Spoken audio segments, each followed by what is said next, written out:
क्या पाकिस्तान बना रहा अमेरिका को निशाना बनाने वाली आईसीबीएम?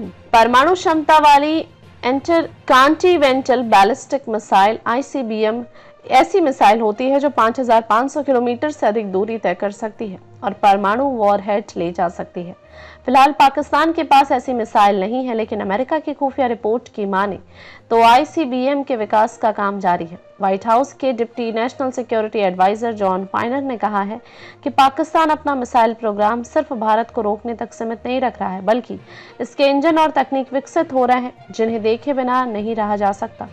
पाक विचाराधीन मिसाइलें उस देश की क्षमता दिखा रही हैं जो दक्षिण एशिया से बहुत आगे तक निशाना बना सकती हैं, जिसमें अमेरिका भी शामिल है। अमेरिका का मानना है कि अगर पाकिस्तान को आईसीबीएम मिल जाता है तो उसे परमाणु विरोधी राष्ट्रों की अति विशिष्ट सूची में शामिल करना पड़ेगा, जहां आज केवल रूस, चीन और उत्तर कोरिया है। पाकिस्तान ने इन आरोपों को खारिज करते हुए कहा कि उसके परमाणु आधारित मिसाइल कार्यक्रम का लक्ष्य केवल भारत को रोकना है।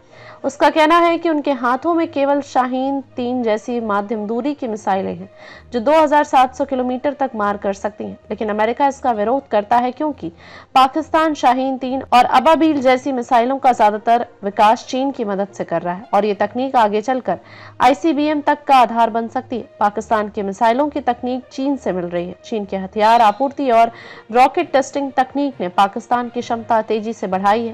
पाक चीन का ऑल वेदर दोस्ताना संबंध इस क्षेत्रीय रणनीति की तीव्रता को दर्शाता है। इस आईसीबीएम विकास की आशंका के चलते अमेरिका ने कुछ पाकिस्तानी और चीनी संस्थाओं पर भारी प्रतिबंध लगाए हैं, विशेषकर पाकिस्तान के नेशनल डेवलपमेंट कॉम्प्लेक्स और चीन के कुछ मिसाइल सामान बनाने वालों पर। पाक का कहना है कि यह कार्रवाई पक्षपातपूर्ण है और दक्षिण एशिया में संतुलन को भंग कर सकती है। अमेरिका, जो पहले पाकिस्तान का सहयोगी रहा है, ने अब उसे गंभीर खतरे के रूप में देखा है। दक्षिण एशिया में दोहरी शक्ति, भारत को तकनीकी व वैश्विक सहयोग मिल रहा है, जबकि पाकिस्तान चीन के साथ नई मिसाइल ताकत प्राप्त कर रहा है।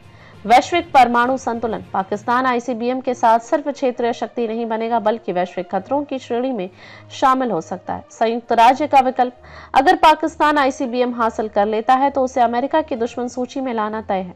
इससे रणनीतिक सुरक्षा और कूटनीतिक संतुलन बुरी तरह प्रभावित होगा। विश्लेषक अनुमान लगा रहे हैं कि अगर पाकिस्तान ने मिसाइल प्रौद्योगिकियों को यही विस्तार दिया तो 5 से 10 वर्षों में परमाणु आईसीबीएम तक पहुंच संभव है। पिछले वर्षों में शाहीन 3 2,700 किलोमीटर और अबाबील 2,200 किलोमीटर के बाद यह विकास एक क्रमिक छलांग है। कुछ विशेषज्ञ तो इसे शुरुआती चेतावनी संकेत मानते हैं, जैसे रॉकेट इंजन की क्षमता बढ़े, वॉरहेड को ले जाने योग्य बन रही हो। अमेरिकी विश्लेषण और प्रतिबंध स्पष्ट संकेत दे रहे हैं कि वे भारत के साथ अपने रणनीतिक संबंध को मजबूत करेंगे, जबकि पाकिस्तान को चेतावनी देकर रोकने की कोशिश करेंगे। लेकिन पाकिस्तान का सफाई पूर्ण दावा है कि इसका मकसद केवल भारत को रोकना है, अमेरिका को नहीं, और वह भारत के ऑपरेशन सिंदूर को लेकर सजग है। परंतु चीन की भूमिका और पाकिस्तान की मिसाइल क्षमता का विस्तार तर्क को कमजोर करता दिखता है। यह पूरी स्थिति एक जटिल परमाणु गुत्थी बन चुकी है, जिसमें अमेरिका, भारत, पाकिस्तान और चीन की भूमिका बेहद महत्वपूर्ण बन गई है।